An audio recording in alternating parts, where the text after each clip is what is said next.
Salam damai sejahtera bagi kita semua dimanapun kita berada. Sekalipun dalam kondisi sulit, tetapi saya percaya kita senantiasa dalam perlindungan Tuhan. Kembali bersama dengan saya di 7 Minute with God. Sebelumnya mari kita berdoa. Tuhan, terima kasih untuk kesempatan ini.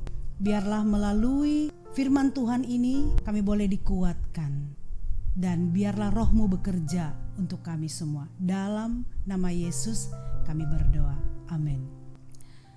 Baik, saudara yang dikasihi Tuhan, topik yang akan kita pelajari pada saat ini ialah kuat di dalam Tuhan. Terambil dari Efesus pasal 6 ayat yang ke-10, demikian bunyinya.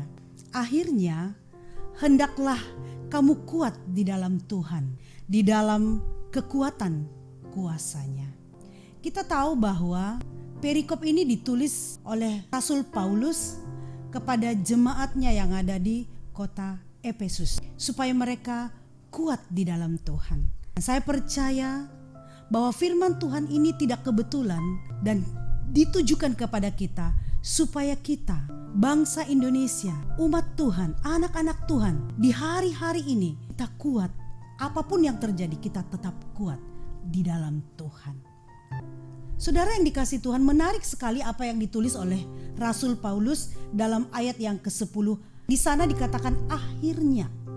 Ini sesuatu yang sangat penting, sangat serius di akhir daripada tulisannya itu. Mengapa hal itu sesuatu yang sangat penting dan sangat serius untuk kita bisa pelajari? Ada dua hal penting yang boleh kita pelajari dari perikop ini. Yang pertama ialah hendaklah kamu kuat di dalam Tuhan. Saudara, sekalipun bangsa kita sedang dalam berduka, menangis, bahkan kemarin meletus Gunung Sinabung, kita percaya kita harus kuat. Kita harus bisa melalui situasi yang sulit ini bersama dengan Tuhan. Karena Tuhan sumber kekuatan bagi kita. Saudara, Paulus mengatakan hendaklah kamu kuat dalam Tuhan. Mengapa kita harus kuat dalam Tuhan? Dijawab di ayat yang ke-12, saya akan membacakannya.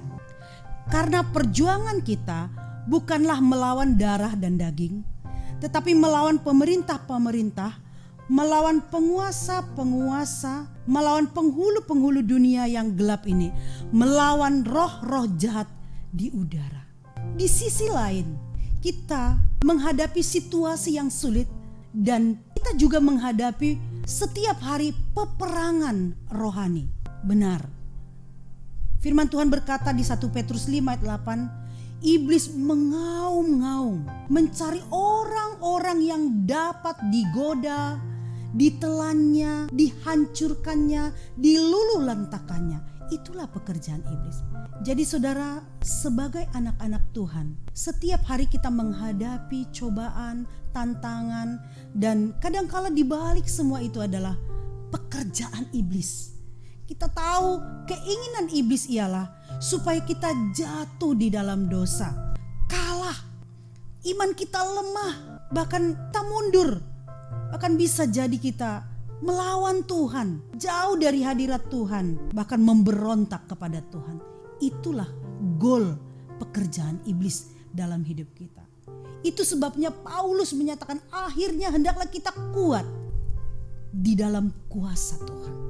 Tuhan berkata, di luar aku kamu tidak bisa berbuat apa-apa. Itu sebabnya kita kembali kepada apa yang dikehendaki Tuhan, diinginkan Tuhan, supaya kita berjalan dalam kuat kuasa Tuhan Yesus. Saudara yang dikasihi Tuhan, bagaimana cara supaya kita kuat di dalam Tuhan? Ini sangat penting. Cara yang pertama adalah di ayat yang ke-14.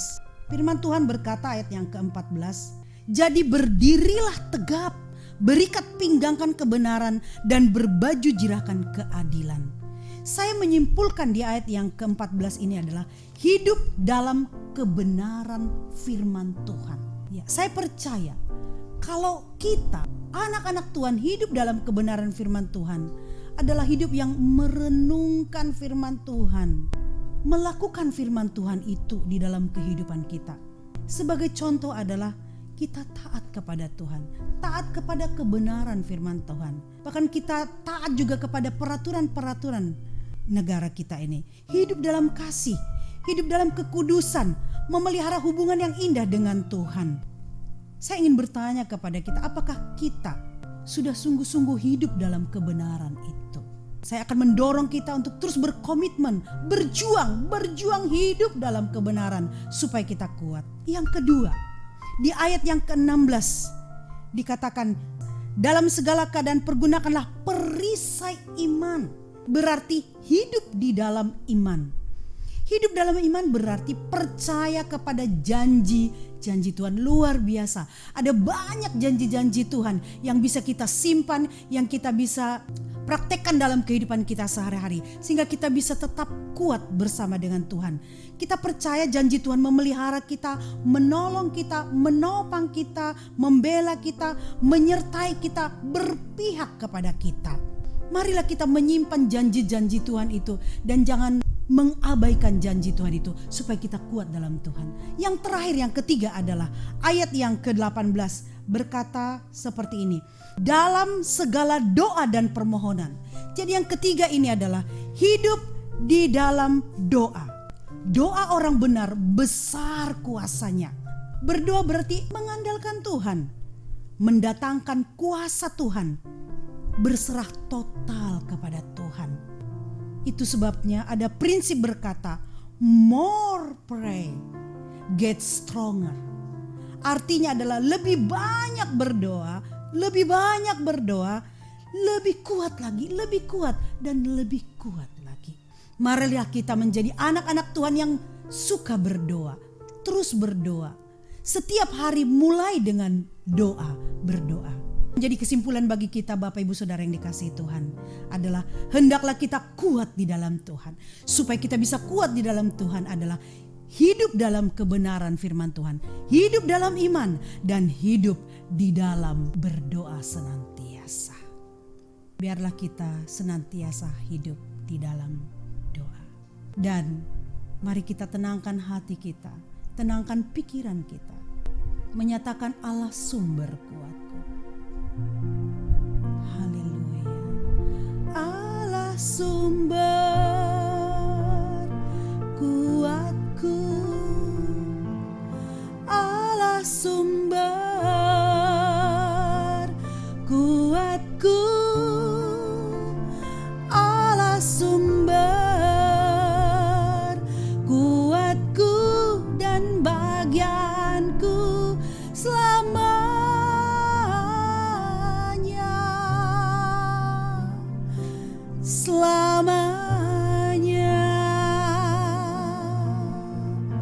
Mari kita berdoa. Bapak Ibu Saudara yang dikasihi Tuhan, kami memuji, menyembah-Mu dan bersyukur firman Tuhan sudah sampai dan sudah kami terima Tuhan.